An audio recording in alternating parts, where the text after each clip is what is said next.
Mais enfin, on est tous des débuts. Il y en a qui le savent, il y en a qui le savent. C'est ça la différence. Parce qu'en fait, on cherche, tout le monde cherche quelqu'un à servir. Et Krishna dit, moi je suis la personne que vous devriez être en train de servir. Quand les gens, on voit les gens veulent servir même des chiens, des chats, des animaux, la nature. Mais il n'y a pas une pleine satisfaction à faire ces choses-là. Parce que nous, on est limités. Alors, on ne peut pas donner une pleine satisfaction aux autres. On a de la misère à se satisfaire nous-mêmes. Mais Krishna étant Dieu, la personne suprême, lui peut satisfaire tous nos désirs. Il est un océan de miséricorde. Alors, nous, on est comme une petite goutte d'eau. Et Krishna, il est l'océan. Alors, une petite goutte d'eau d'océan, c'est salé, mais on ne peut pas mettre une baleine.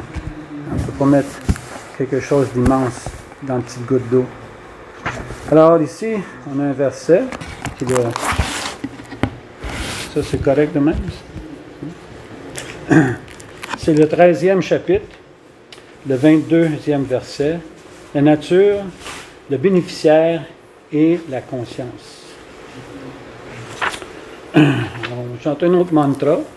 Om Namo Bhagavate Vasudevaya. Om Namo Bhagavate Vasudevaya. Om Namo Bhagavate Vasudevaya.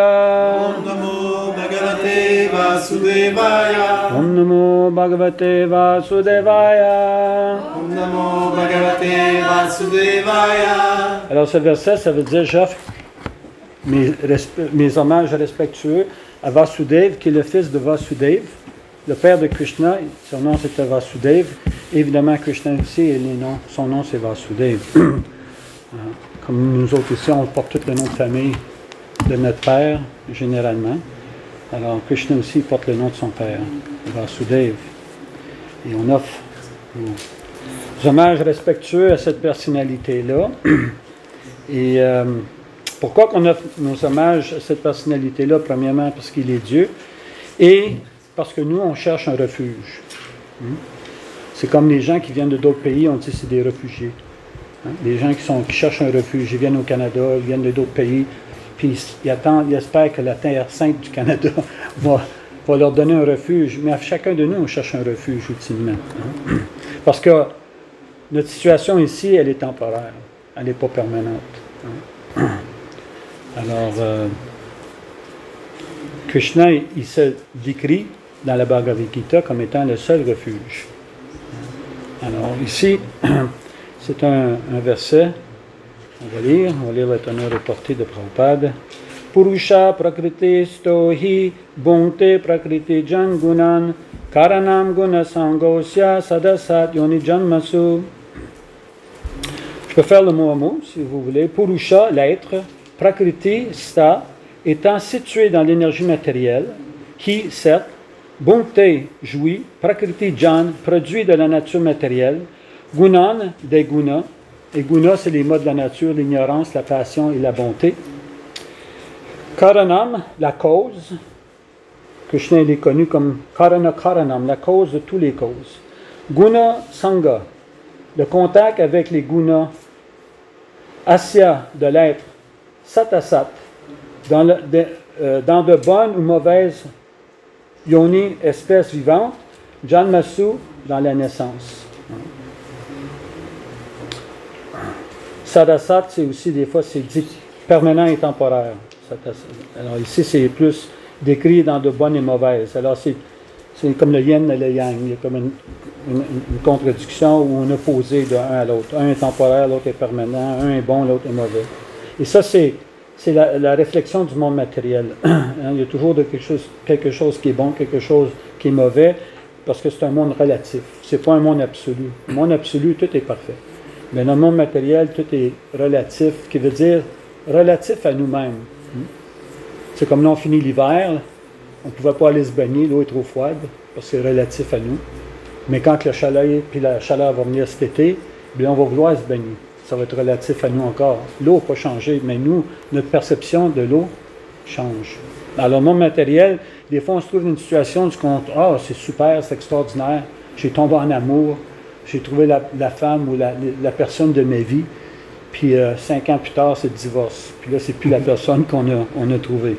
Alors, ce qui était une jouissance, là, ça devient une souffrance. Alors, le monde matériel, on est toujours dans ce dilemme d'essayer de créer une situation qui est confortable. Et c'est pour ça que l'être dans le monde matériel est nommé aussi comme, ou décrit comme Nitya Bada. Nitya éternellement, Bada means lié, hein, comme attaché. Hein, on est lié à la matière qui nous cause des jouissances et des souffrances. Hein. Des fois, on a un plaisir, des fois, on a une souffrance. Et la situation change constamment. Et nous, en Amérique, on reconnaît cette souffrance. Et en Inde, ils reconnaissaient cette souffrance aussi. Mais l'approche était vraiment différente. Ici, on essaie par la matière de régler notre problème à travers les ingénieurs, ceux qui vont inventer des trucs pour faciliter notre vie, à travers la médecine, qui vont nous guérir quand on est malade, et à travers le développement économique, que tout le monde va faire de l'argent, puis on va être capable de s'émanciper dans la matière, on va être capable de s'amuser, puis se payer satisfaire tous nos désirs. Alors ça, c'est la société moderne qu'on vit dedans. Et en Inde, la souffrance était reconnue aussi, mais l'idée, c'est de s'en sortir du monde matériel, de s'élever au-dessus des nuages. Tant qu'on est en dessous des nuages, on ne voit pas le soleil, mais si on monte au-dessus des nuages, alors quand on parle de la transcendance, de transcender, ça veut dire de surmonter la matière, hein, pour aller au-dessus. Et là, au-dessus des nuages, on est toujours en vue du soleil. Il n'y a pas quelque chose qui dérange notre vision. Et ces nuages, on décrit comme anartha, hein, quelque chose qui fait de l'interférence, comme un poste de radio. Quand on n'est pas sur la station propre, ben, on a de l'interférence. Hein. Alors, cette interférence-là, en sanskrit, on appelle anartha. Anartha, ça veut dire quelque chose qui bloque ou qui va alterner notre vision des choses. Et cette situation fait que ça alterne notre conscience, où ce qu'on croit, nous, étant le jouississeur du monde matériel, et on pense qu'en contrôlant la matière, on va être capable de jouir de la matière. Mais on se perd dans tout ça, parce qu'on est tellement petit, et l'énergie matérielle est tellement vaste qu'à travers de ça, tu sais, c'est comme quelqu'un part en entreprise, bon, il y a un bon restaurant, tout marche bien. Là, il décide d'en partir un deuxième, OK, un troisième, puis là, il n'y a plus de vie. Tu sais, là, il est juste, tu sais, il court d'un restaurant à un autre, puis là, il y a un employé qui l'a volé, puis il y en a un autre qui a quitté son emploi, puis l'autre, tu sais, alors, là, c'est juste la folie totale. Parce qu'il a pris de l'expansion, mais il ne peut plus contrôler cette expansion-là. Là, ça rend sa vie misérable. Qu'est-ce qu'il croyait être capable de « Wow, je fais de l'argent avec le premier, ça marche bien, le deuxième. » Mais là, le troisième, là, c'est le chaos. Là, ça devient la folie totale. Mais Krishna, il n'est pas dans cette situation-là. Parce que Krishna, lui, est swarat, il est complètement indépendant. Alors, il peut expandre d'une façon illimitée, puis nous, on fait partie de cette expansion-là. On est une parcelle de Dieu. Alors, je vais lire le verset. Au contact de la nature matérielle, l'être distinct connaît divers modes de vie en jouissant des trois gunas. Là, il rencontre plaisir et souffrance dans des formes de vie variées. Alors, cette jouissance des trois modes de la nature, comme je disais, le tamagun, rajagun, sattvagun, qui est l'ignorance, la passion et la bonté. Et on se situe dans différentes situations comme ça. Hein. Et ceux qui sont dans l'ignorance, même si nous, on peut trouver des fois, on voit des gens sans abri. Et bon, des fois, ça peut être une condition physique qui les met dans cette situation-là. Mais moi, j'ai déjà rencontré de ces gens-là qui croyaient que, non, moi, je suis cool, man. Moi, tu sais, j'ai pas besoin de participer dans la société. Personne ne m'impose rien. Je dors où ce que je veux. Je fais ce que je veux. Je me lève quand je veux. Puis même certaines fois, ces gens-là, on veut les amener dans des abris, des endroits où ils pourraient dormir. Ils ne veulent rien savoir parce que là, ils vont être imposés quelque chose. Là, il faut qu'ils se couchent à telle heure, il faut qu'ils se lèvent à telle heure. Il y a une certaine structure qui est là, qui est obligatoire. Alors, eux ne veulent rien savoir de ces choses-là. Pourtant, ils vivent dans la misère, mais ils croient qu'ils sont au-delà, qu'ils contrôlent la situation. Et cette ignorance-là fait qu'ils croient qu'ils sont heureux. Mais ignorance veut dire ignorer. Que si tu ignores, bien, finalement le but de la vie. Il y en a d'autres qui sont dans passion, qui aiment bien le mode de passion, puisque le mode de passion, c'est la création. Ils inventent des choses, ils développent, c'est des entrepreneurs et tout ça. Alors, il y a une idée de contrôler. Wow, tu sais, j'ai des employés, il y a 100 personnes au-dessus de ma direction, etc., etc. Alors, ils sont bien heureux à faire tout ça. Et la mode de bonté, c'est des gens qui analysent, plus les intellectuels, qui essaient de comprendre, qui essaient d'analyser un peu la vie. Les philosophes, ces genres de personnes-là essaient de comprendre l'origine de la vie, pourquoi on est ici, et ces choses-là. Teneur et portée, vers Srila Prabhupada, ce verset fort important nous permet de comprendre le processus de la transmigration de l'âme, ou des âmes. Le second chapitre expliquait déjà que l'être incarné change de corps comme on change de vêtements. Or, ces changements de corps sont dus à son attachement à l'existence matérielle. Aussi longtemps qu'il serait captivé par cette manifestation illusoire, l'être devrait continuer de transmigrer de corps en corps. Seul, en effet, son désir de dominer la nature matérielle l'oblige à traverser des conditions de vie indésirables, tantôt comme un déva. Un déva, c'est comme un demi-dieu, une personne qui contrôle un peu la nature. Tantôt comme un sage, un homme, un mammifère, un oiseau, un ver, un poisson, ou un insecte. Alors, des fois, les gens ils comprennent la loi du karma, mais ils croient que la loi ou les processus d'évolution, c'est qu'on est toujours en train de monter. Mais en réalité, on peut régresser. C'est pas qu'on monte, puis on se rend au ciel. Mais c'est selon guna karma, selon nos actions et nos pensées ou nos désirs qui vont nous amener où on va aller. Alors, c'est comme si je vais acheter une voiture, je peux trouver une belle voiture, mais je n'ai pas les moyens pour l'acheter. Alors ça, c'est le karma. Le karma, c'est comme ta capacité, le potentiel que tu as pour faire quelque chose, selon tes activités dans ta vie passée. Comme c'est dit dans la Bible, vous semez, vous allez récolter. Alors, selon ce que tu as semé, les actions que tu as faites dans ta vie passée, là, tu peux récolter. Alors là, tu as accumulé un certain crédit qui te permet de faire des choses. Et c'est pour ça, des fois, des gens, ils prennent naissance dans des familles de millionnaires, puis il y en a d'autres, malheureusement, ils prennent naissance dans le milieu d'une guerre. Ça, c'est à cause du karma de leur vie antérieure. Mais le karma peut changer. Ce n'est pas un facteur éternel. Comme le temps est éternel, l'âme est éternelle, mais le karma, c'est quelque chose qu'on peut changer. Et c'est pour ça qu'à travers la connaissance, on peut agir différemment et changer, alterner notre karma. Mais le karma, il y a toujours un effet, et selon mes désirs. Alors les désirs, souvent, c'est basé sur la connaissance, et on va élaborer plus tantôt. Alors, des désirs matériels, à chaque fois, il se croit maître de son destin alors qu'il est asservi à la nature matérielle. Il est forcé d'agir selon. C'est comme nous, on est né au Québec, alors on s'identifie comme Québécois. Hein? La langue française, c'est bien important. T'sais. Puis là, un autre pays, bon, la langue italienne, c'est bien important. Puis la langue sienne. Tout le monde s'identifie. Puis American First, les Américains, que ce soit tous des numéros 1. Et, alors, tout le monde s'identifie selon l'endroit d'où ils sont nés. Pourquoi qu'on s'identifie tellement, comme je disais tantôt, c'est qu'on croit qu'on a un refuge. Moi, je suis né ici, j'ai un refuge, je suis nourri, je suis logé, c'est ma place. T'sais. Alors, je veux la défendre. Je vais aller en guerre, je veux protéger mes droits. Alors les gens, mais tristement, cette illusion va durer 80 ans peut-être, 90 ans si on est très fortuné. Et ensuite, on n'a aucune idée où est-ce qu'on s'en va.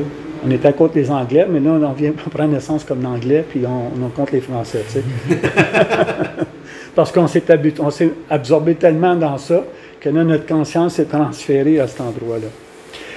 Notre verset explique comment l'être se voit attribuer ces divers corps. Cette transmigration est due à son contact avec les différents modes d'influence de la nature, des modes de la nature, comme ignorance, passion et bonté. C'est pourquoi il lui faut s'élever au-delà de ces influences matérielles et atteindre un niveau spirituel. Comme je mentionnais au-dessus des nuages. Il faut aller... C'est ce qu'on appelle la conscience de Krishna. À moins d'être conscient de Krishna, nous sommes forcés par notre conscience matérielle de passer d'un corps à un autre, car nous nourrissons des désirs matériels depuis des temps immémoriaux. Alors, l'influence de notre vie, oui, elle est forte dans le moment, mais cette force-là, elle est aussi de toutes nos vies antérieures. Autrement, les choses que je n'ai pas pu accomplir, les désirs que je voulais accomplir, les choses que j'aurais aimé faire, mon corps subtil transporte. Parce qu'on a un corps grossier, on a un corps subtil, puis on a un corps spirituel. Le corps subtil, c'est l'intelligence, le mental et le faux ego. Le faux ego, c'est ce qui fait en sorte que je m'identifie avec tout ça ici. Hein? On a un ego quand on s'identifie avec Krishna puis notre relation avec lui, mais quand on perd on appelle ça le faux ego, ahankara vimudatma, qui nous motive à agir dans le monde matériel puis s'identifier avec tout ça. À moins d'être conscient de Krishna, nous sommes forcés par notre conscience matérielle de passer d'un corps à un autre. Okay. Il nous faut donc changer notre conception des choses, ce qui nous manquera pas de se produire si nous prêtons attention aux paroles venant des sources autorisées. Alors, en autre mot, au lieu de se fier sur notre capacité, notre compréhension, il faut aller vers une autorité. Arjuna, qui reçoit la science de Dieu, d'élève même de Krishna, l'exemple idéal.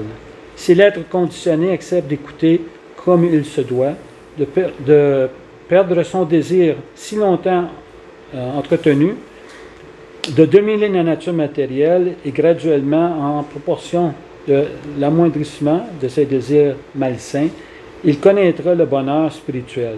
Un mantra védique explique qu'en proportion du savoir acquis, au contact du Seigneur suprême, on goûte une existence d'éternelle félicité. On va juste reciter le verset encore, qui est notre façon de faire.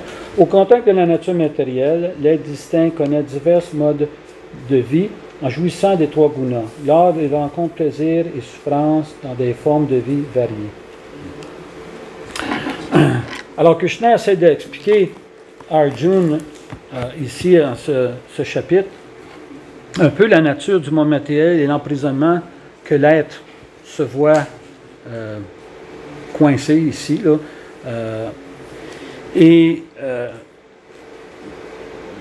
le plaisir et les jouissances. Hein. Évidemment, comme je disais tantôt, tout est relatif et selon les modes de la nature, une personne dans les modes d'ignorance peut trouver un certain plaisir et celui dans la mode de bonté ne pourra pas trouver plaisir, comme on dit en anglais, bird of a feather fly together. Alors les oiseaux de la même plume volent ensemble. Hein.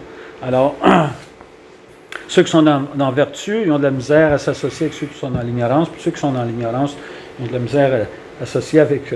Et moi, on a peut-être, certains de nous, on a eu cette expérience-là, les amis qu'on avait avant de devenir dévots, wow, man, on tripait ensemble et tout ça, mais à un moment donné, quand on est devenu dévots, ben, c'était plus pareil. C'était bien difficile d'eux de s'identifier à nous, puis de nous à s'identifier à eux.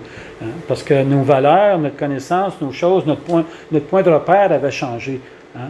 Tant que je m'identifie avec le corps, comme c'est mentionné ici, je vais essayer de contrôler la matière, parce qu'en contrôlant la matière, je vais être capable de jouir de la matière. Et on voit, tu sais, veut dire, si on va, mettons, 400 ans, ou, tu sais, ici, c'était de la forêt. Tu sais, les Européens sont venus, les Français sont venus, tout ça, puis là, on a développé Montréal, on a construit des gratte-ciels, tu sais, puis on est tous fiers on a fait des ponts, on a fait des tunnels. T'sais, on est tous fiers de notre accomplissement, regarde ce qu'on a pu contrôler, parce que ça, c'est de la faculté de Dieu. Dieu, il peut contrôler tout. Mais parce qu'il est parfait, il n'y a pas de situation qui l'embête éventuellement. Mais nous, on fait des choses, ça semble fantastique, merveilleux au début, mais à la fin, ça devient l'enfer.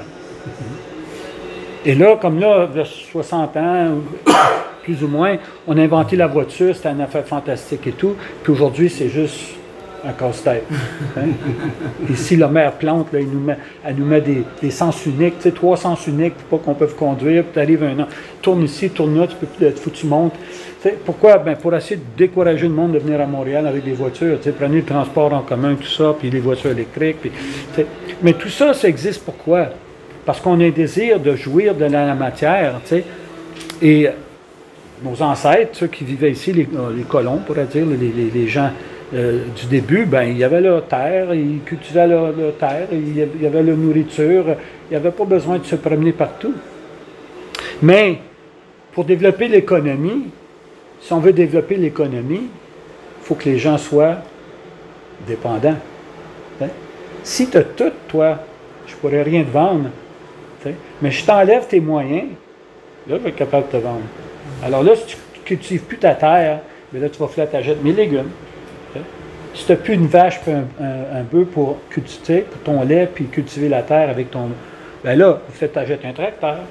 Il va falloir que tu achètes du pétrole, il va falloir que tu achètes ci, il va falloir que puis finalement, tu vas être 100% dépendant d'une société moderne, où, comme je dis, mentionne souvent, comme quoi qu'on est devenu tellement avancé, mais là, on est rendu des esclaves économiques.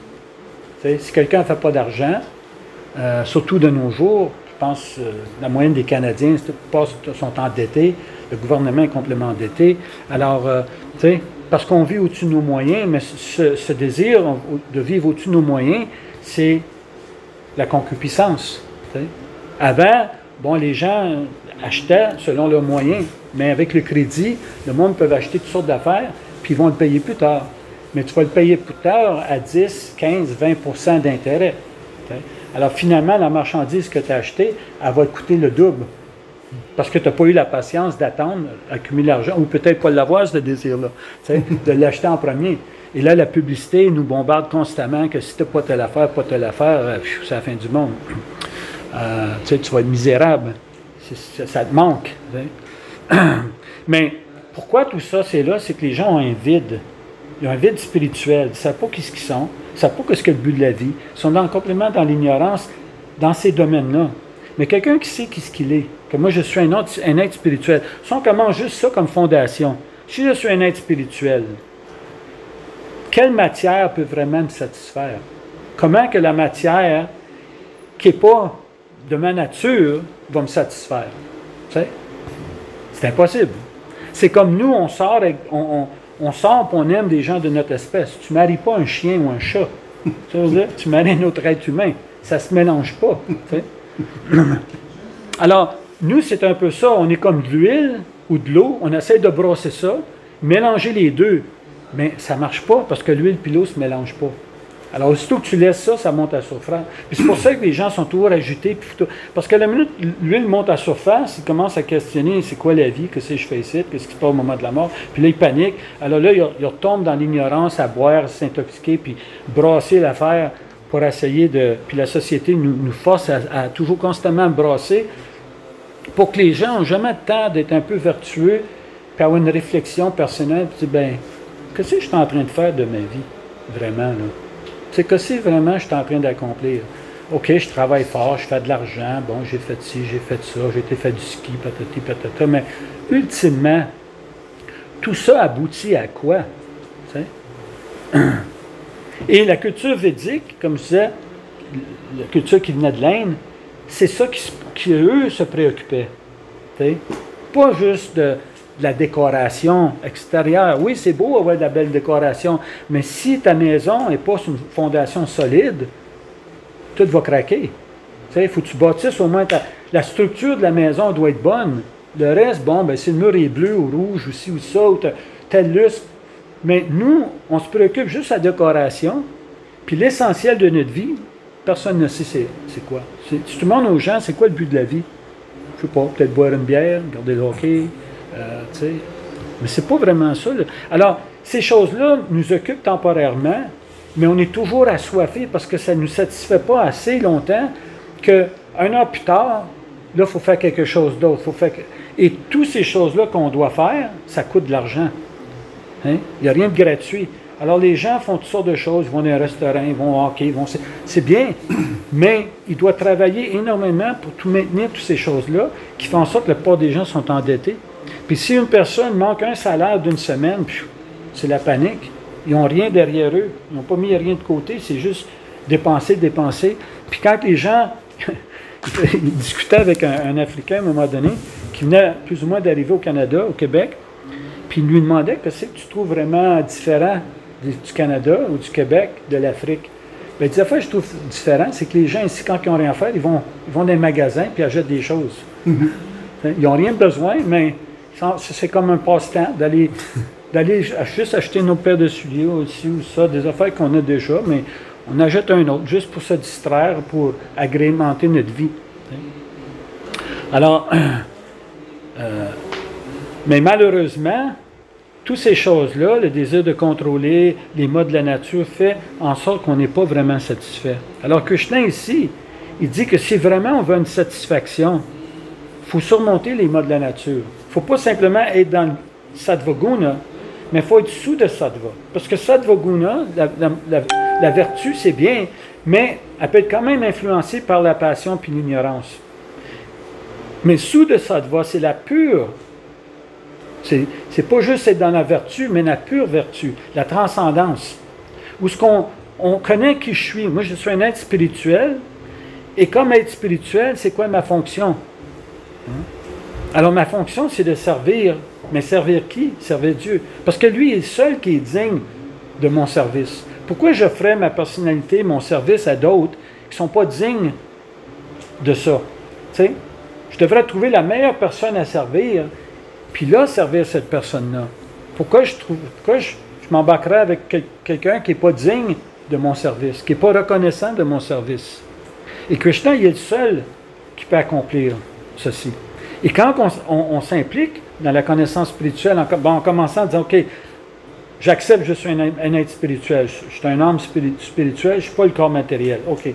Bon, alors je fais quoi? Évidemment, on ne dit pas, ben là, il faut te débarrasser du corps.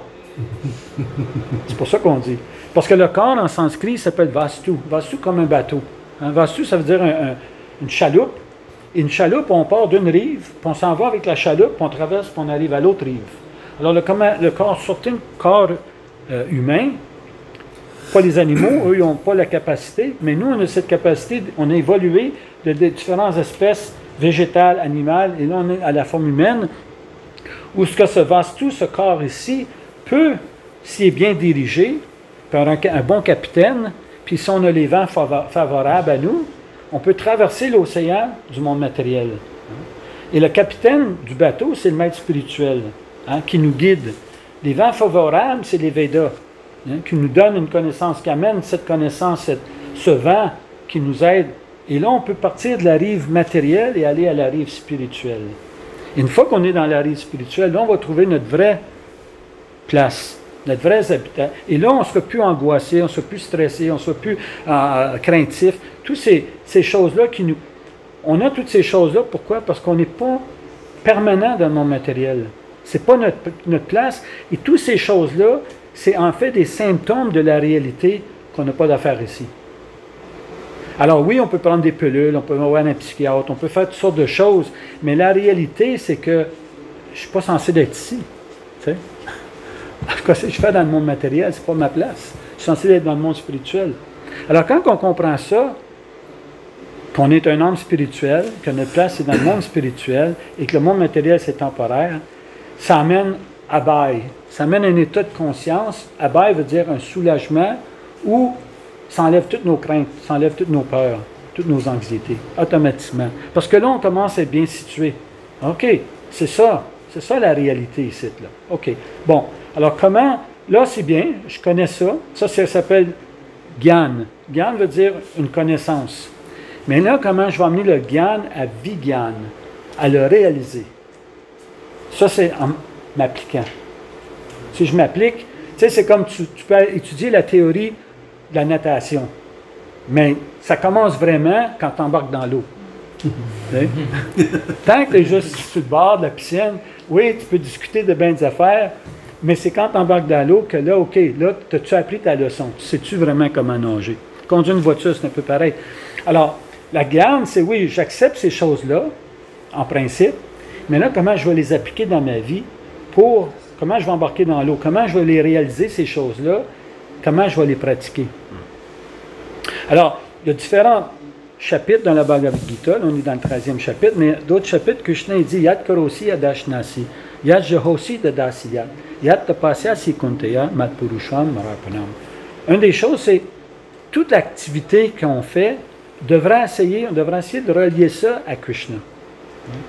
Et l'important du fait que Krishna est là, c'est qu'on peut s'identifier à cette personne-là. Il y a des impersonnalistes qui essayent de faire une négation du monde matériel, une négation de l'être humain, tout ça, tu sais, des espèces et tout, puis juste créer un vide, un néant, tu sais, comme les bouddhistes et d'autres. Mais ça, c'est très difficile. Parce que là, tu médites sur quoi? Le vide. Ben, c'est quoi le vide? Tu sais, l'air, les nuages, tu sais, c'est très abstrait, c'est pas clair. Tandis que Krishna est là, bang, c'est clair. Et là, je suis censé me référer à lui. Tu sais?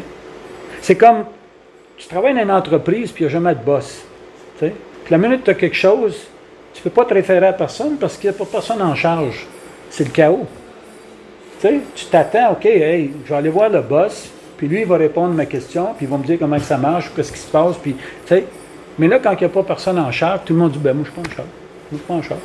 Et tu dis, wow! Hein? Là, ça ne roule pas bien, là. Alors, il y a quelqu'un qui est en charge, c'est Krishna. Alors là, on peut aller puis se référer à lui, puis dire, ben là, Krishna, qu'est-ce qui se passe? Comme Arjuna a fait, Kutaswas Kasmalamidam. Moi, je suis confus, là, Krishna. Je ne sais pas comment je devrais faire. Alors là, je me réfère à toi. Je me soumets. Shishyastéam, ça demande toi me propanam. Là, je me soumets à toi. Toi, là, donne-moi la connaissance que j'ai besoin pour savoir comment agir. Et parce que Krishna nous le dit, là, on est rassuré. C'est pas juste une spéculation mentale. Bon, moi, j'ai une opinion, toi, tu as une opinion. Puis, tu sais, c'est pas ça, là. C'est que là, tu as une opinion absolue qui est parfaite. Et si Krishna n'est pas parfait, bien, toute la Bhagavad Gita n'a pas de valeur. Là, on est en train de perdre notre temps à lire un livre qui n'a pas de valeur parce que Krishna n'est pas un point de référence. Mais Krishna est le point de référence. C'est un peu comme quand on achète un ordinateur, il y a des instructions du manufacturier. Une personne intelligente va dire, ben, je vais lire le manuel, puis je vais savoir comment que ça marche. L'autre va dire, non, mets ça de côté, on va le figurer nous autres mêmes. OK.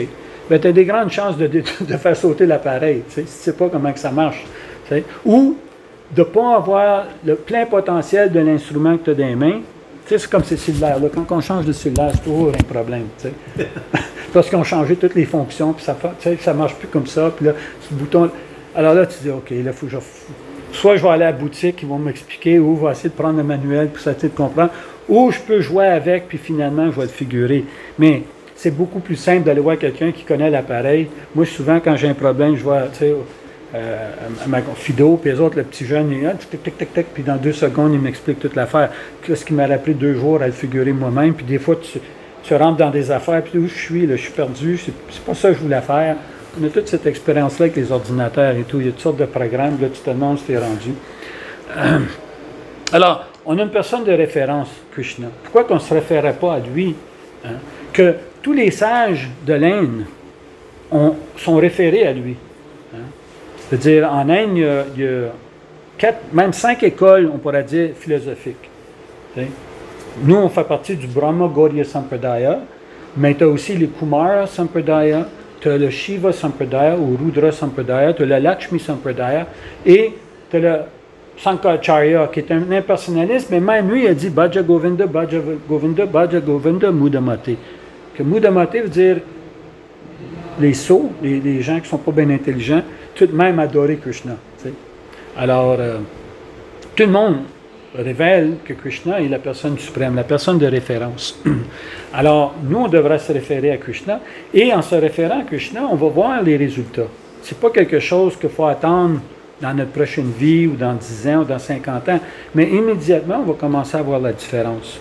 Et un des symptômes, comme je disais tantôt, c'est que l'anxiété qu'on a envers la matière va diminuer. Et là, on voit de plus en plus les gens avec beaucoup d'anxiété. On a passé la COVID, là, il y a la guerre avec l'Ukraine, il y a toute l'affaire avec Israël, puis l'économie, l'inflation, les gens ne savaient plus où se mettre la tête. Parce qu'on croyait qu'on était d'une société très solide. Le gouvernement, tout le monde nous dit « Wow, c'est bien, c'est fort notre affaire ». Mais on se rend compte que c'est plein de trous. T'sais. Le monde y attend des années pour trouver un docteur. Moi, ça fait 10 ans que je n'ai pas de docteur. T'sais. Il a mis un prix de retraite. Puis... Alors, cette année, j'étais en Inde, puis là, je m'ai fait examiner là-bas. Ils ont passé toutes sortes de tests. Ça m'a coûté, je pense, 60 pièces. Ils ont fait tous les tests possibles. Test de la prostate, le ci, le ça, les poumons. Tout a été fait. Puis par des dévots, parce qu'on a à Mayapur, on a notre propre hôpital là-bas. Alors, en tout cas, c'est à côté, là, mais c'est ça. Alors, on se rend compte que la société dans laquelle on se trouve, elle n'est pas aussi solide qu'on nous a fait à croire. Alors, où est-ce qu'on va trouver? On n'est pas des bêtes de l'eau. On est des bêtes sur la terre. Quand on est si on est dans l'océan, on va être en anxiété. Mais quand on arrive à terre, comme Prabhupada, il décrit quand il a fait son voyage, les vagues et tout, l'océan Atlantique, il y avait eu 2 attaques de cœur et tout. Il dit, c'était quelque chose, toute une expérience. Mais quand j'ai commencé à voir la terre là, de Boston, de New York, là, j'étais apaisé. Alors, on n'est pas fait pour être dans le monde matériel, on est fait pour être dans le monde spirituel. Et on peut, nous, parce qu'on est des êtres, on a un contrôle, comme c'est dit ici, on a un désir de contrôler. On peut contrôler les choses d'une façon qu'on amène la spiritualité vers nous. Au lieu d'attirer le matériel, on peut attirer le spirituel. Mais là, il faut comprendre, c'est quoi la différence entre quelque chose de matériel et quelque chose de spirituel. Qu'est-ce qu'est la distinction? Le matériel, c'est quelque chose qui est dépourvu de spirituel. Quand on enlève la spiritualité d'un élément, ben là, ça devient de la matière matérielle. Et quand on ajoute, ben ça devient une matière spirituelle. C'est comme la noirceur. Là, on a de la clarté, on ferme les lumières, on a de la noirceur. Mais la noirceur, c'est un manque, c'est un vide. T'sais. On a enlevé une énergie. C'est pas une énergie. Le froid, c'est quand le soleil quand la planète tourne, ben là, on s'éloigne du soleil. Puis là, on a le froid, on a l'hiver. Puis quand la planète tourne encore, ben là, on est plus proche du soleil. Ça se réchauffe. Mais le froid, c'est une absence. C'est une énergie qui manque.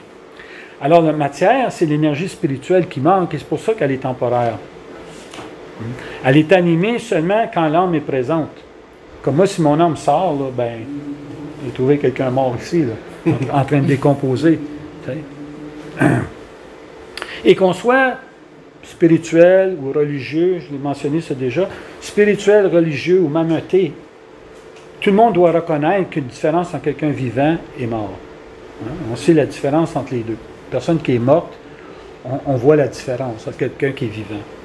Alors là, il faut voir qu'est-ce qui cause que cette personne-là est vivante, puis cette personne-là est morte. Nous, on dit, ben c'est l'âme qui est partie. La science va dire, ben c'est les chimiques, la chimie qui a arrêté, tout ça. Ben on dit, remets la chimie dans le corps, puis ramène la vie, mais ils ne peuvent pas le faire. Alors, la conscience de Krishna, c'est ça. C'est une conscience qui est dirigée vers Krishna, qui est la personne suprême, qui est Dieu. Et nous, si on se réfère à lui, si on ajoute notre conscience à lui, ben, on va être en mesure de changer notre souffrance. Parce que le plaisir, la joie, finalement, vient de Dieu. Nous, on perçoit un plaisir parce que l'âme est présente. C'est l'âme, finalement, qui sent un plaisir ou non. Même si ce plaisir est illusoire, c'est l'âme qui perçoit ces choses-là, pas le corps. Le corps n'a pas, tu sais, il n'y a pas de faculté, il n'y a pas de possibilité que le corps lui-même jouit. C'est moi, à l'intérieur, qui jouis des choses qui m'entourent. Et quand l'âme sort, ben là, le corps, il n'y a plus de possibilité de jouir et tout. Alors, comment transcender les modes de la nature? Ben, une façon, évidemment, c'est à travers la connaissance.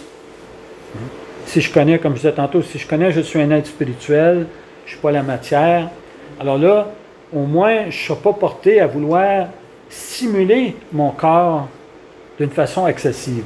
Alors, l'intoxication, toutes ces choses-là qui qui renforce ma conviction que je suis le corps matériel. Hein. Alors, on essaye de se détacher.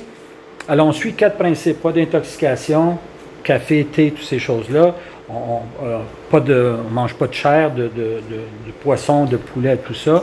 Parce qu'il y a des âmes spirituelles dans ces êtres-là, qu'eux sont en train de progresser, évoluer, et quand on les tue, on va interférer avec leur progrès. Alors, l'homme qui était dans le poisson, ben, il doit revenir parce qu'il y avait une sentence, il y avait une période de, mettons, 5 ans que l'homme devait vivre dans le poisson. Là, on a interféré avec ça, on l'a tué à 2 ans. Il reste 3 ans. Alors, l'homme doit revenir d'un poisson. Puis nous, la conséquence de ça, ben, la violence qu'on a créée vers cette âme spirituelle, ben, nous, on doit prendre naissance comme un poisson dans notre vie prochaine. C'est un peu comme quelqu'un qui vit dans un appartement. On ne peut pas juste arriver et le jeter dehors. Hein? Moi, je suis propriétaire de certains blocs. Même mes locataires, je ne peux pas les mettre dehors. Il faut que j'ai une justification. Ils n'ont pas payé, ils font du bruit. Puis là, il faut que j'aille à la régie. Puis là, tu sais. Mais je ne peux pas juste mettre le monde dehors, juste parce que moi, je suis le propriétaire. Tu sais. Alors, je ne peux pas arriver puis tuer un être, puis sortir l'âme du corps pour juste ma gratification personnelle, parce que là, je veux manger ce poisson-là. Alors, les gens, dans leur ignorance, ne savent pas la conséquence de leurs actes. Hein? L'implication que ça a dans leur vie. Alors, il n'y a pas de jeu, on ne joue pas au jeu d'hasard, parce que ça amène l'avarice, la concupiscence, puis aussi la paresse, que là, je vais recevoir quelque chose que je n'ai pas eu à travailler pour. Alors, le sexe illicite. En autre mot, le sexe, oui, Krishna dit, je suis le sexe, mais dans le mariage, pour la procréation, parce que il explique au début, un des chapitres, Anand Bhavanti Bhutani, toute chose qui n'est pas à faire à Krishna. Quand on mange de la nourriture, si on ne lève pas à Krishna, on mange des bouchées de péché. Et quand on fait du sexe, on a un enfant qu'on peut offrir à Krishna, à cet enfant-là. Hein? On donne cette possibilité à un homme spirituel de prendre naissance dans un corps, puis là, à travers l'entraînement et l'éducation qu'on va lui donner, cet âme-là a la possibilité de se libérer spirituellement. C'est une offrande qu'on fait à Krishna. Sinon, c'est juste la gratte, c'est juste la gratification personnelle qui amène encore de l'implication dans le monde matériel. Alors, il y a ces principes-là que, comme dévot, on suit. Et en chantant Hare Krishna. Alors, un, c'est des négatifs. Fais pas ces choses-là. Puis l'autre, c'est le positif. Hein? C'est comme le docteur. Il dit, OK, arrête de faire ces choses-là, parce que ça, tu sais, tu conduisais un taxi, puis le stress de conduire et tout ça t'a amené une dépression. Bon, ben conduis plus le taxi, arrête de faire ça. Puis là, prends ces médicaments-là qui vont t'aider à guérir. Alors, sors-toi de l'environnement qui t'a causé la maladie, puis là, prends ça qui va renforcer. Alors, arrête ces choses-là, et l'autre chose, le positif, c'est chanter Hare Krishna. Et en chantant Hare Krishna, on va goûter un goût supérieur, parce que le nom de Krishna est un nom différent de Krishna. Golokera Pramadan Harinam Sankirtan. Ce nom-là de Krishna vient du monde spirituel, et est un nom différent de Dieu, parce que Dieu est absolu. C'est comme je disais tantôt, le monde matériel, c'est relatif, mais le monde spirituel est absolu. Ici, si je dis de l'eau, je ne peux pas me satisfaire, je dois prendre la substance. Mais dans le monde spirituel, le nom et la forme est non différents. Alors, en chantant Hare Krishna, c'est Chaito Darpanam Marjanam. Ça va nettoyer notre cœur de nos désirs matériels. Hein, cette passion qu'on a pour jouir de la matière, qu'on est ébloui par la matière et tout ça, ça va diminuer cette passion et nous resituer à une vision claire que, en fait, cette matière, en fait, pas mon ami, en fait, cette matière est mon ennemi. Hein? Cette matière ne m'aide pas. Elle n'est pas en train de m'aider à m'identifier comme un être spirituel, mais elle nuit à ma capacité. Et c'est ça le problème de la matière. La matière, c'est une énergie de Dieu. Il n'y a pas de différence d'une façon. Mais parce que Dieu n'est pas présent, ça crée une illusion que moi, je peux jouir sans Dieu. Je peux avoir de la chaleur sans le feu. Hein? Mais comment tu peux avoir de la chaleur si tu ne bâtis pas un feu? Hein? Mais il faut que tu bâtisses un feu, là, tu vas avoir de la chaleur. Mais nous, on veut avoir de la chaleur sans bâtir un feu. On ne veut pas Dieu, mais on veut un plaisir. Mais ça, c'est une illusion. C'est impossible. Alors, mais nous, on s'investit tellement, c'est notre énergie qu'on est une parcelle de Dieu, et collectivement, on crée des sociétés, tout ça, où ce qu'ensemble, on essaie de jouir. Hein? Puis là, on crée des clubs, comment ils les appellent? En tout cas, les clubs de golf, le club de ci, le club, tu sais, toutes sortes de clubs qu'on part, là, tu sais, les chevaliers de colon, les ci, les ça, tu sais. Puis là, ensemble, on a une certaine passion parce qu'on est collectivement en train d'essayer, on a toute une passion pour telle affaire, tu sais, les clubs des motards, le club de ci. Puis là, on a une passion pour ces choses-là. Mais nous autres, on est le club des Krishna. On se réunit, nous autres aussi, pour s'inspirer mutuellement, s'encourager mutuellement. Alors, on a ça, on a cette connaissance-là, puis on peut lire le Bhagavad Gita et d'autres écritures, le Bhagavatam et le Chaitanya Charitamrita. On a cette connaissance-là. Et là, si, selon notre réalisation de nos vies antérieures et nos expériences dans ce vie-ci, on peut décider de mettre ça en pratique. Ou on peut dire, ouais, c'est intéressant, c'est comme voir un film, tu sais, on était chez Krishna, ils ont dit certaines choses, ouais, ça. Mais, c'est pas pour moi ça, ça m'intéresse pas plus que ça, tu sais, je veux pas m'embarquer dans tout ça, là, ça me dit, ok, on peut avoir cette, ou on peut dire, ouais, la bouffe est bonne, tu sais, il y en a qui viennent pour la bouffe, tu sais, la bouffe est bonne. Bon, ok, ça peut être ça aussi. Mais nous, on est, tu sais, moi, si j'essaie de partager cette connaissance que moi, que j'adore, puis que je pratique, puis j'essaie de voir si je peux vous encourager dans cette façon-là. Puis là, je vais arrêter, puis je vais vous demander si vous avez des questions, parce que j'adore les questions. J'espère que vous avez amené des questions. Ça, c'est le cadeau que vous pouvez me faire. Oui. Hare Krishna, pour vous, merci pour avoir pris le temps de venir en temps de une classe. Ma question, c'est que vous avez parlé un peu avant qu'il faut reconnaître une personne digne de notre service, quelque chose dans ce genre-là. Mais aussi dans la philosophie, c'est mentionné qu'il faut être Anudas, il faut être le servant du servant. Donc comment, détecter la personne à qui servir, mais aussi être le serveur du serviteur, comment on peut appliquer la philosophie? Bon, ben ça, c'est Chaitanya Mahaprabhu qui dit Gopi Bhartum Padakamala Dasa Dasa Das Anudas. Que moi, je ne suis pas le serviteur de Krishna, mais le serviteur du serviteur du serviteur qui sert Krishna. Oui, parce que approcher Krishna, c'est pas facile non plus. Il ne faut pas s'en faire à croire. Krishna, il est facile, mais c'est toujours plus facile. Je ne peux pas te donner l'exemple que si tu vas essayer d'attirer un homme très riche, c'est difficile. Mais si tu donnes un petit bonbon à son garçon, tu vas facilement l'attirer. Juste avec un petit bonbon. Alors nous, on est un peu dans ce processus-là, c'est d'attirer Krishna directement. C'est difficile. Alors on essaie d'attirer Radharani, parce que Radharani est très miséricordieux, et elle est toujours à regarder qui c'est qui est en train de servir. Mais en fait, on approche Nityananda, parce que Nityananda est encore très miséricordieux. Chaitanya Mahaprabhu est apparu pour servir les âmes conditionnées, mais Nityananda est encore plus miséricordieux parce qu'il a libéré Jai Vijay, qui étaient des âmes très déchues.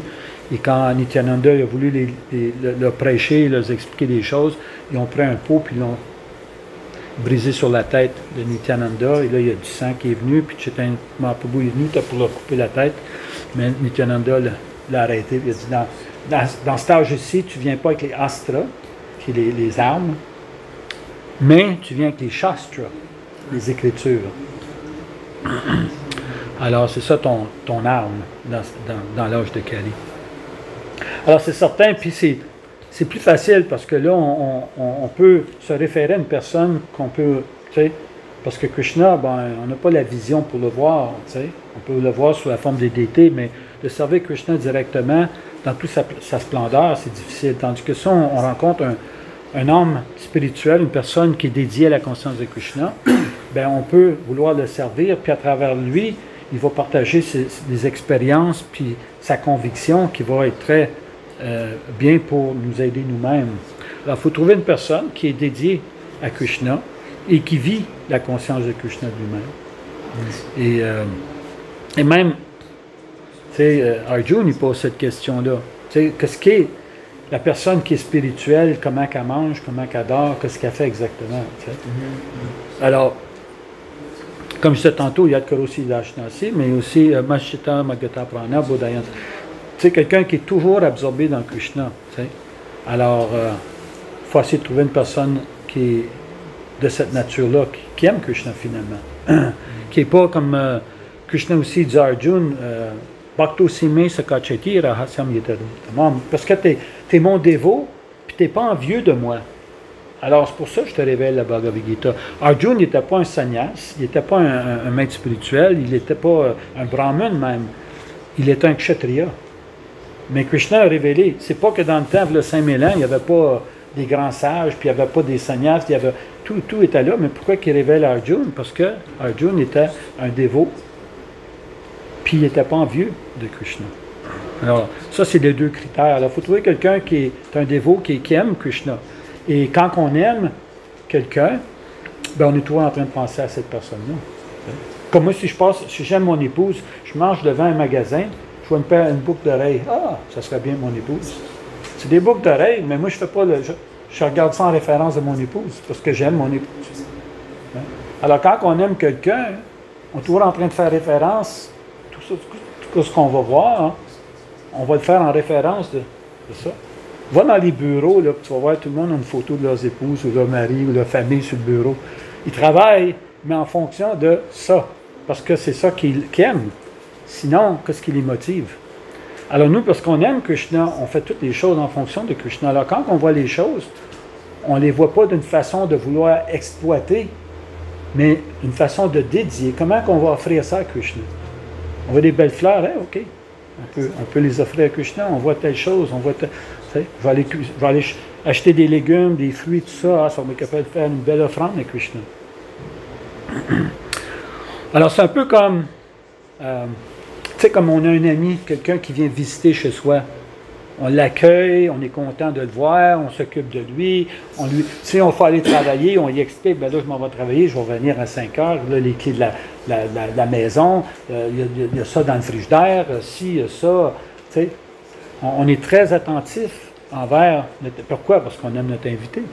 Puis si à la fin, il veut nous offrir, OK, je fais 3 jours ce titre, gagne 250 pièces, on va être insulté. Oui? Moi, c'est par rapport à tout ce que vous parlez de la culture matérielle. Je comprends le vouloir s'en détacher puis vouloir rendre le endroit plus spirituel, mais dans une société comme en ce moment où on n'a pas le choix de s'y faire ou de s'y confondre d'un ou d'une autre, comment est-ce que le Krishna s'adapte justement à cette modernité? Bien, nous, le détachement, c'est pas un refus, c'est une acceptation. Nous, on ne rejette pas les choses, mais on les accepte, mais pour Krishna. Au lieu que ce soit pour moi. On le fait, on les prend, on assume les responsabilités, mais pour Krishna. C'est ça la nuance. C'est pas qu'on essaye de... Parce qu'on reconnaît que la matière appartient à Krishna. Et on veut lui ordonner. C'est comme, bon, il y a 3 scénarios. Il y a un portefeuille qui tombe à terre, il y a une personne, c'est pas mon problème, puis il continue. Il y en a un qui le prend, met dans sa poche, puis il s'en va. Puis l'autre, il le prend, puis il regarde, c'est ça le nom de la personne, j'ai un numéro de téléphone, je vais appeler, puis hey, tu as perdu ton portefeuille. Alors, les impersonnalistes, eux, ils veulent juste négliger. OK, c'est illusoire, c'est temporaire, alors je ne m'embête pas, je ne participe pas, je ne m'implique pas dans rien. Ça, c'est une forme de renoncement, mais c'est artificiel. Parce qu'on doit manger, comme tu dis, on doit vivre, on doit faire nos affaires. L'autre, c'est « Hey, wow, man, c'est à moi, je vais tout prendre. » Ça appartient à personne. Mais non, attends, peut-être ça... C'est comme un terrain vacant. Bon, m'aller construire ma maison. Ben, il est vacant, mais ça doit appartenir à quelqu'un, tu sais, veut dire, c'est pas juste là, tu sais. Alors, ça serait bête de penser m'aller construire une maison parce que je vois un terrain vacant, tu sais. Alors, l'affaire intelligente se dit, ben, si tu veux l'avoir, va demander à qui c'est, puis achète-les, puis travaille avec. Alors, nous, c'est ça notre processus. Tout appartient à Krishna, puis on a une permission de les utiliser, mais en fonction de lui, en fonction de tout respecter le fait que ça y appartient, tu sais. Je donne des fois l'exemple comme un propriétaire, il loue ses appartements et les locataires peuvent faire, c'est là, les appartements et tout, mais ils ne peuvent pas commencer à tout démolir puis changer. Puis, tu sais, il y a des limites, qu'est-ce qu'ils peuvent faire. Alors, tant qu'on respecte ces limites-là, tant qu'on reconnaît ces choses-là, Et en reconnaissant ces choses-là, et en sachant que finalement le plaisir vient de Krishna, notre passion, puis notre désir de tout contrôler, puis de tout vouloir faire, va aussi diminuer. Parce qu'on va dire, ça donne, pourquoi je m'embarque tellement dans la matière qui est tellement temporaire? Hein? Si tu t'en vas, mettons, à Paris, puis tu as un voyage de 2 semaines, puis tu loues un hôtel, est-ce que tu vas vouloir changer tout le décor de l'hôtel? Tu n'es pas vraiment là pour ça. Tu es là pour quelque chose d'autre. Hein? Alors nous, on est ici pour quelque chose d'autre que juste essayer de décorer la matière. On peut le faire au point d'où on est confortable, c'est normal, on doit vivre et tout, mais c'est-tu nécessaire d'avoir une maison avec 4 garages, avec 12 voitures, avoir 6, tu sais, les gens, tu sais, comme à Hollywood, ils veulent faire du ski ou ils veulent faire, alors ils font venir une compagnie, puis là, ils font souffler de la neige, tu sais, artificielle, là, puis, tu sais, c'est rendu de la folie, la capacité qu'on a, tu sais, veut dire de faire les choses. Puis finalement, les choses qu'on fait, bien, on les détruit, tu sais. On va faire des voyages pour aller voir des baleines, mais on contamine toute l'eau, puis finalement, les baleines sont en train de mourir. Tu sais. Alors, les lieux de nature, au lieu de respecter, bien, on contamine tout. Tu sais. Alors, c'est ça la chose. Mais si on peut respecter Krishna, automatiquement, on va respecter tout qui est en fonction de Krishna, incluant chacun de nous. Parce qu'on va savoir qu'en fait, chacun de nous, même si on a une vision différente, l'intelligence puis notre capacité, ultimement, vient de Dieu, vient de Krishna. Alors, je dois respecter ça, même si je ne suis peut-être pas d'accord avec toi, tu n'es peut-être pas d'accord avec moi, mais je dois respecter que ton intelligence, ta capacité de t'exprimer, tout ça, ultimement, vient de Krishna. Puis lui, il fait en fonction de tes désirs. Il te donne une facilité pour exprimer, satisfaire tes désirs, en disant que tu ne seras pas heureuse en faisant ça, mais il donne cette liberté-là, tout de même. C'est pas qu'il est en train de sanctionner, mais il donne la liberté. OK, c'est ça que tu veux, fallait. Puis tu vas te rendre compte que finalement, après vie, après vie, après vie, tu vas te rendre compte que c'est juste du mâché déjà mâché. Et ultimement, tu vas devenir épuisé. Puis là, ben, à un moment donné, on va commencer à vouloir questionner les vraies choses de la vie. Alors, c'est ça. Avais-tu une question, oui? Quand une personne a une bonne karma dans sa vie antérieure, pourquoi cette personne devrait être née encore avec quelqu'un qui est riche? Parce que c'est attaché à le matériel aussi. Et c'est nécessairement, il faut exploiter d'autres personnes pour être riche. Je ne suis pas certain que je comprends ta question. Peux-tu la répéter? Comme le karma. Ouais. Vous avez dit que si les personnes ont du bon karma dans leur vie passée, ouais. Ils vont être riches. Ouais. Mais pourquoi être riche? Parce que être riche, ça veut dire que tu exploites d'autres personnes ou que tu es attaché au matériel. Bien, dans le temps védique, ceux qui étaient riches, ils n'exploitaient pas, ils utilisaient leur richesse pour aider les autres. En construisant des temples, en nourrissant les pauvres et tout ça, il y a beaucoup de belles choses qu'on peut faire avec l'argent. L'argent soi-même, ce n'est pas un vice. C'est comme un couteau. Je peux te darder, puis te tuer, mais si je suis un docteur, je peux aussi prendre un couteau, t'opérer, puis te sauver la vie. Alors, c'est la conscience dans laquelle le couteau est utilisé, mais pas le couteau en soi-même. Alors, la richesse, ce n'est pas un problème. C'est bien qu'il y ait des gens qui sont riches, mais parce qu'eux-mêmes sont ignorants du but de la vie, ils exploitent puis abusent cette richesse-là. Mais s'ils étaient intelligents puis connaissaient un peu le but de la vie, ils seraient en mode... Puis il y en a qui essayent, d'être vertueux, d'aider les pauvres et tout ça, mais ça s'arrête simplement au corps, ça ne va pas souvent au niveau de l'âme. Alors, ils vont nourrir les pauvres, mais ils vont leur nourrir de la viande. OK, mais là, la viande amène un karma que ces gens-là vont prendre naissance comme des animaux dans leur vie prochaine. Alors, ils n'ont pas vraiment solutionné le problème, ils en ont créé un autre. Alors, c'est ça l'affaire. Mais en ayant une vraie connaissance, et c'est pour ça, dans la culture védique, les gens approchaient un maître spirituel. Comme tout le monde a un docteur, hein? Tout le monde veut avoir un docteur parce que si quelque chose m'arrive, ben j'ai un docteur à me guérir. Mais les gens voulaient avoir un maître spirituel pour les guérir de leur maladie spirituelle, de leur illusion matérielle. Et là, ils se faisaient guider. Et là, la richesse et les choses qu'il y avait, ben ils n'étaient pas avares. Ils voulaient être partagés aux autres d'une façon très... Alors, si tu peux faire de l'argent en faisant, ça ne sera pas un problème. Mais il faut savoir la responsabilité que cet argent-là va t'amener. Une grande responsabilité avec ses opulences. La beauté, c'est une force. La richesse, c'est une force. La connaissance, c'est une force. Toutes ces choses-là, c'est des forces que si on peut les utiliser d'une bonne façon, ça peut être extraordinaire parce que ça vient ultimement de Dieu. Ouais. Est-ce que je peux ajouter une petite affaire? Oui. Il y a aussi que le karma, c'est comme des récompenses et des punitions matérielles. T'sais, puis, fait que quand tu fais du bon karma, tu peux avoir, oui, des richesses ou plein d'autres bonnes choses. Mais il y a aussi un autre volet, on pourrait dire, on va l'appeler du karma spirituel. Si tu fais des actions spirituelles, tu accumules aussi un résultat spirituel dans ta prochaine vie aussi. C'est deux choses qui se ressemblent beaucoup, mais sont quand même différentes. Il y a les bonnes actions, c'est comme tu fais plaisir à des gens, t'aides les pauvres, puis si ça se limite à ça, mais ton résultat est quand même matériel, mais tu fais comme on parlait tantôt, supposons une activité spirituelle, juste tu offres la nourriture à Krishna, puis tu l'offres. C'est ça, offrir la nourriture à Krishna, puis celle-là devient spirituelle, puis après ça, tu l'offres à des gens. Mais là, tu as un bénéfice spirituel aussi. Puis, fait que si on focus vers ça, je pense que ça va répondre plus à ta question. Là, tu vas aller vers quelque chose de mieux qu'à juste être riche. Ouais. Je sais pas, là, ça... Et c'est 22. Hein? C'est terminé. Oh my God, je m'excuse, j'ai... Faut aller prendre le pochadum. S'il en reste, je sais pas, là, je m'excuse, j'ai complètement oublié.